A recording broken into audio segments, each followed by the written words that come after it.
The House comes to questions for oral answer. Question number 1, in the name of Fletcher Tabuteau. Thank you, Mr Speaker. To the Minister of Revenue, is he satisfied with all legislation regarding tax on property sales to foreigners?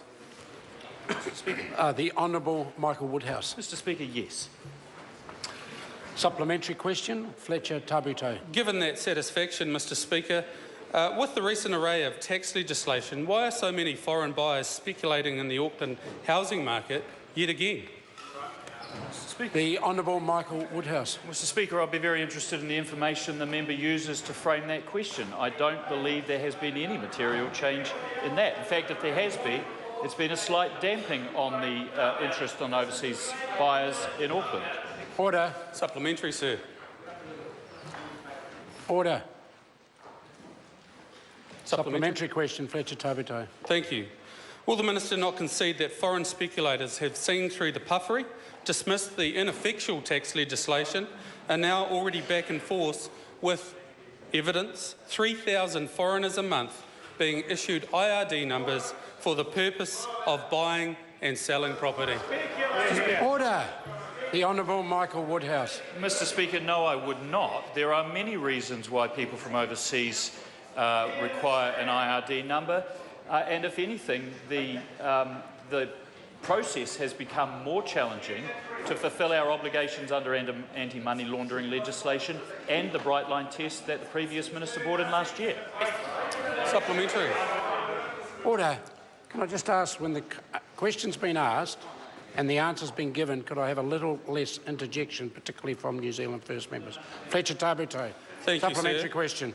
To the Minister, will he at least acknowledge that he will need another or other more substantive measures to clamp down on this problem, as Auckland has had a high rate of properties being flicked for quick financial gain and actually money laundering purposes? The Honourable Michael Woodhouse. Well, Mr Speaker, what that demonstrates is that an irrational rant from a New Zealand First member does not a fact make. There is absolutely no substance. Point of order, Mr Speaker. Order. Order. I have a point of order, Fletcher Tabuteau. Mr Speaker, I simply take offence at the statement from the Minister. Order. No. No. Order. Order. The question was asked with quite a lot of... the question was asked in a way where I'm not surprised with the answer being given, put it that way. Does the member have further supplementary? Supplementary question, Phil Twyford. Why has he rejected the overwhelming majority of New Zealanders who want a ban on foreign buyers, given that his tax rules, already in the words of Colleen Milne of the Real Estate Institute, seem to be having limited effect and the effect is transitory, and John O'Ingerson of QV saying that foreign buyers are back in the market? The Honourable Michael Woodhouse. Well, Mr Speaker, there are three threads to that question. I'll start with the middle one first. There is no evidence yet that the policies that have been put in place, which have just commenced, are going to do the things the member claims. The Chief Executive of Quotable Value did not say what the member has just claimed. And to the first part of the question, this party, this government, appreciates foreign investment. It doesn't reject people with Chinese-sounding surnames, and it has very balanced policies on investment. Supplementary question, David Seymour. In light of these scandalous influxes, why won't the Minister cut the crap and build a wall? The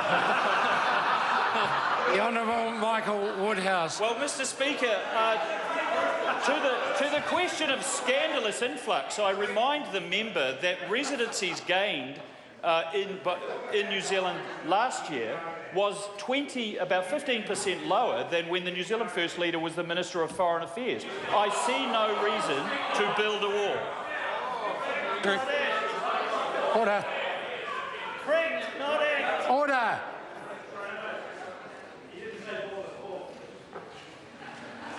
Supplementary question, Fletcher Tabuteau.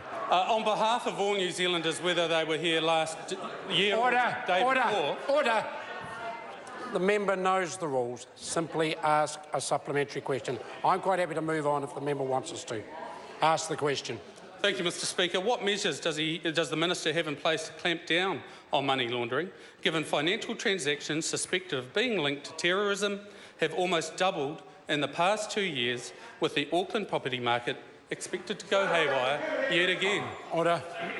The Honourable Michael Woodhouse. Well, Mr Speaker, that goes well beyond the primary question. It's a question best asked to the Minister of Police, I would suggest, but I am satisfied that she has very good policies in place with New Zealand First to deter, detect and prosecute money laundering. Supplementary, sir.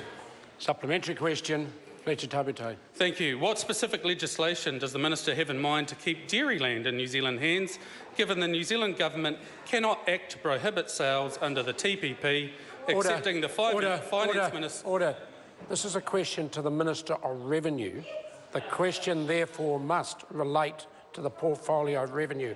I give the opportunity for the member to rephrase his question to include something of relevance to the revenue portfolio. May I speak to your ruling, Mr. No, Speaker? you can't. You can ask your question. Supplementary question, Fletcher Tabuteau. Mr Speaker, I asked the Minister of Revenue to outline what legislation, revenue legislation, he has in mind, considering we cannot prohibit the sale of foreign land. Order. I've given the member a chance to rephrase his question. He's rephrased it now about what revenue legislation. The Honourable Michael Woodhouse. Mr Speaker, I'm satisfied the tax policies and tax administration legislation is fit for purpose. And I'm also aware, although it's not within my area of responsibility, that the Overseas Investment Act provides very strong criteria and hurdles to be met before sensitive land such as dairy farms is purchased. Supplementary, sir. Supplementary question, Fletcher Tabuteau. Has his government abandoned farmers to the whims of Fonterra management, thus exposing all New Zealanders, but especially our farmers, to the foreign buyer of high-quality New Zealand land? Order. No. There is absolutely no revenue responsibility in that question. Question number 2. Grant Robertson. Thank you, Mr Speaker. My question is to the Prime Minister. Does he stand by all his statements?